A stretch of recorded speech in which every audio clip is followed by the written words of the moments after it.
And now joining us is Chinwe Ugeli, our reporter live in Umuahia, Abia. And also joining us as well is Chike Chiekwu. He is we seem to have lost Chinwe Ugeli. But joining us now is Chike Chiekwu. He is a political analyst joining us live from Argentina, if I'm correct. Good morning to you, sir. Thank you so much for joining us.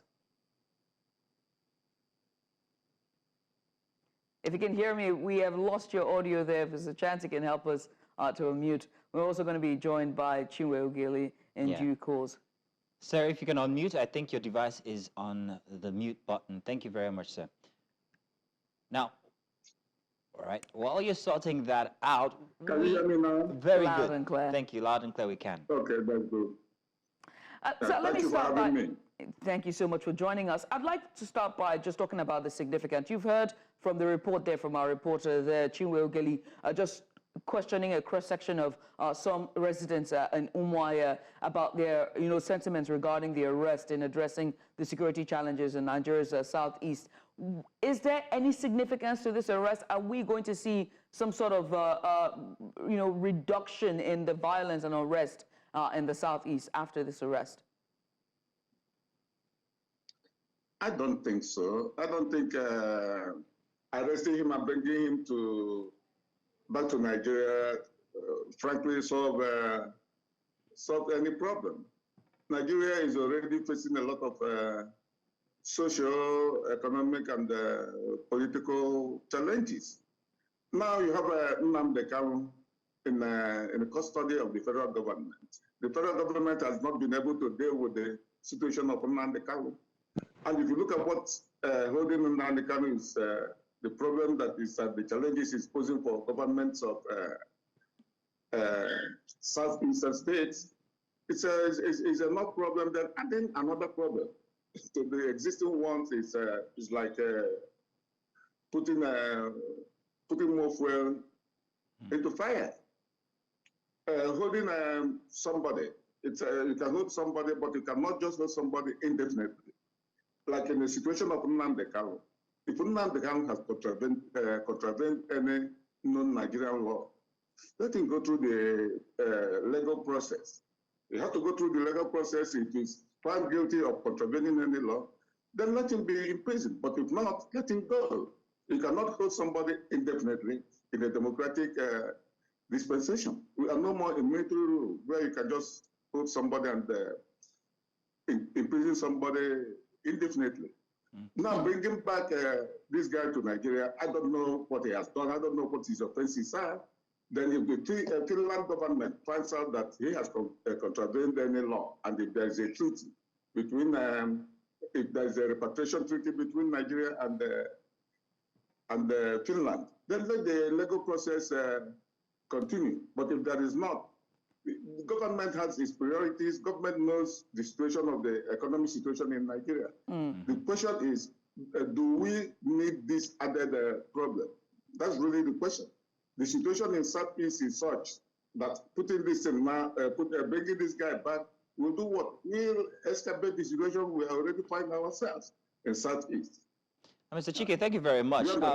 Yes, we do. Thank you very much, Mr. Chike. Now we have our correspondent, Chinwe Ugeli. She's joined us. She brought us the report. Chinwe, thank you for joining us. Chinwe, we saw that you had some challenges as you were gathering that report. People didn't exactly want to talk to you about Simon Ekpa. We're wondering exactly why that was the case. Did they have certain security concerns about talking about him on media? Problem was that a lot of them were scared of it's against him. So rather not.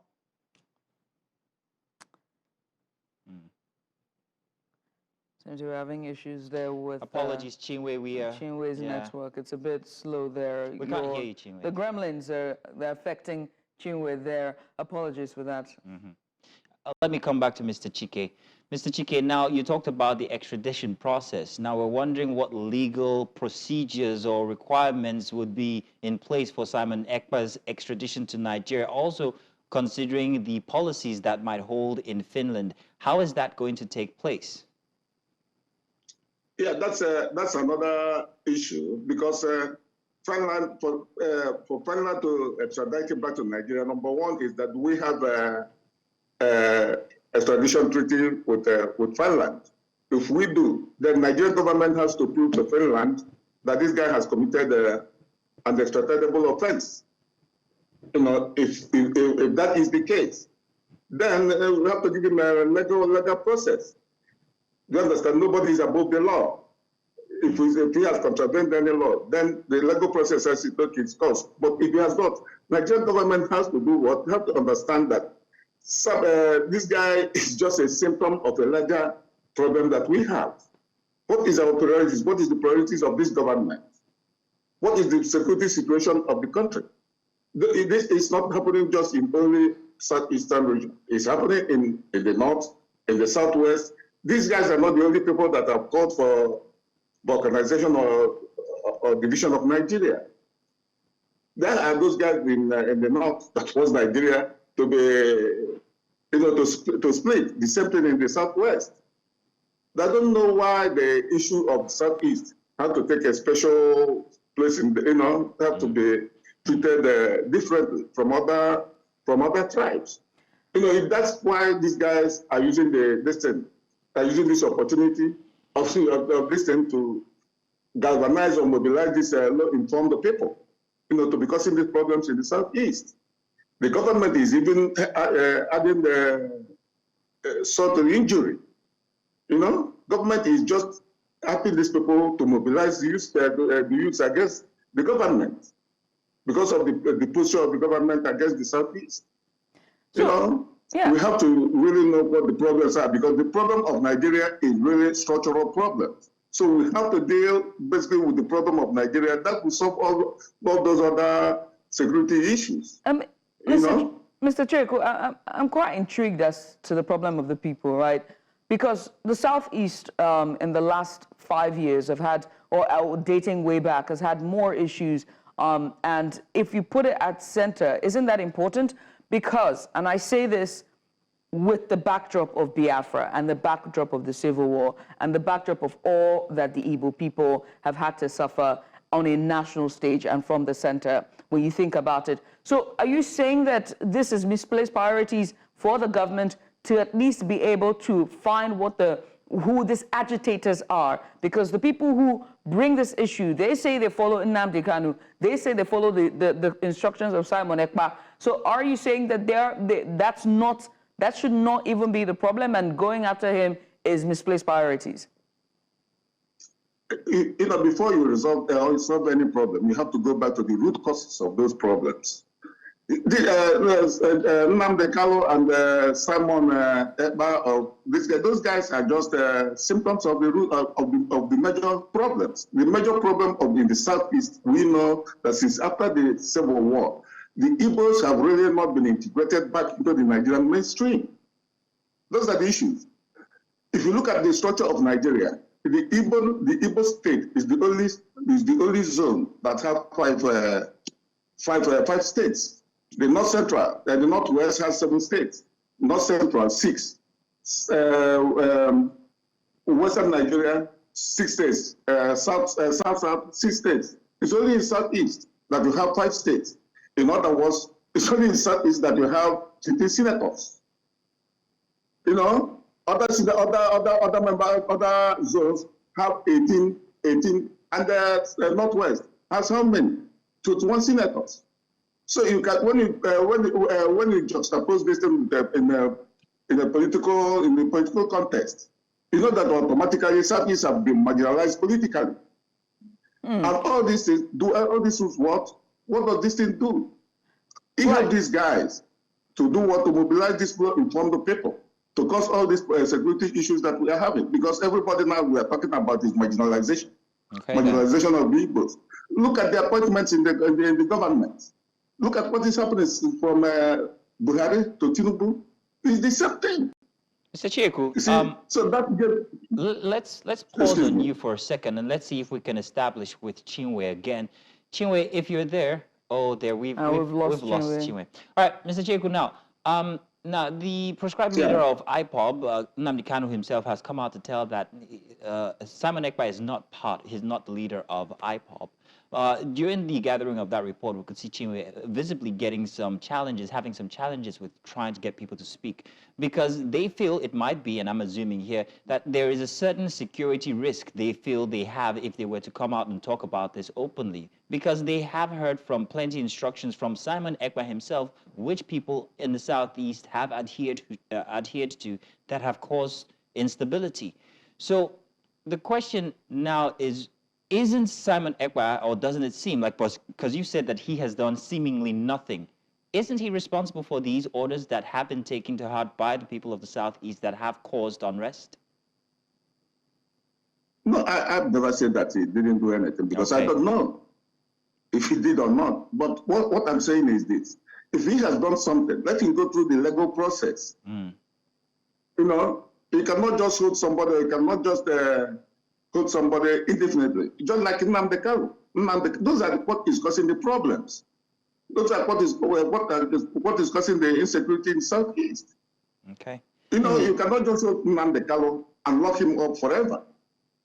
Right. You know, he has I mean, you have to give it to him. He has his own followers, you know, because they have taken advantage of the socio-economic situation in Nigeria to mobilize these law-informed people.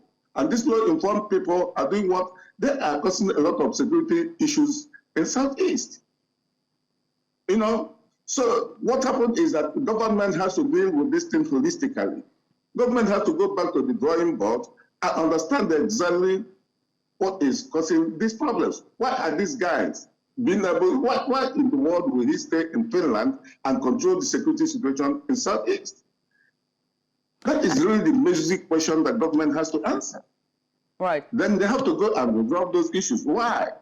So, you know, if we're asking why, the only way to answer that question is by bringing the person who has that much influence to pretty much understand where, you know, what his network is, how he's able to garner that much influence, right? And it starts by questioning, and that means arresting him, bringing him in, at least getting some level, getting him to talk, to understand who's working with him, siphon his phones, his computers, and just run a forensic test to get, you know, what's going on behind the scenes, you know. And and he's been untouchable for quite a number of years, being in Finland and operating from Finland.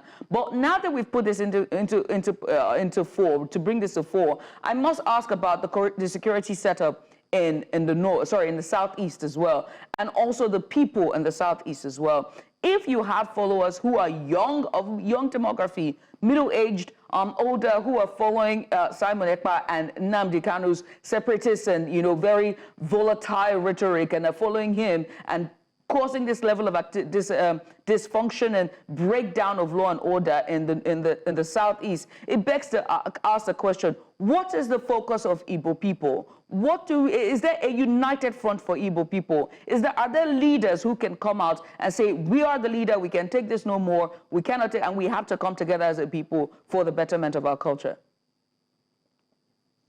This guy you are talking about, he's in Finland. Exactly. What are the charges against him? What are the charges? Is he a gun runner? Is he conducting armed struggle against the federal government of Nigeria? Or he is in Finland just advocating for a separation of Nigeria?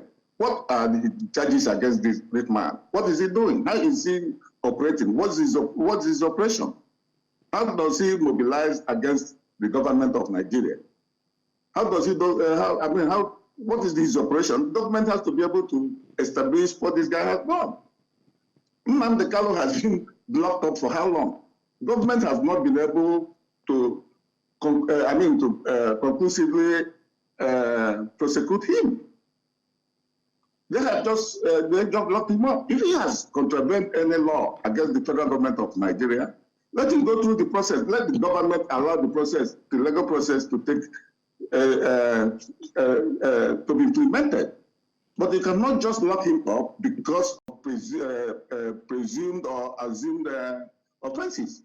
Just like this guy he is in Finland. Okay. How is it Mr. causing Chiekwu, we're still not talking Nigeria? about leadership in the northeast. Sorry, in the southeast. I've removed Simon Ekpa and Nnamdi Kanu from this equation, and I'm asking about leadership in the southeast to pretty much talk about whether or not there's leadership for the east people, for the people in the east when it comes to security breakdown like this. But Ms. Zeno. Unfortunately, we don't have too much time to let you expand on that, unfortunately. But we do have Chinwe back. We're hoping we can get her view on how it was gathering that report. Chinwe, I'm wondering if everything that's happened is going to affect in any way the sentiment or security situation in the southeast. What do you think, being on the ground? I think that what's going to happen going forward is that people are going to be taking the information to be which are the source, especially when it's said to be particular quarter. And the reports that are filed. We are so sorry, Chinwe. We're still having the same problem. It must be the networks, but apologies, but thank you for the effort in any case. Mr. Chike, also want to say thank you, Mr. Chike, for joining us and giving us your expert view on the situation. We appreciate it. Thank you so much, sir.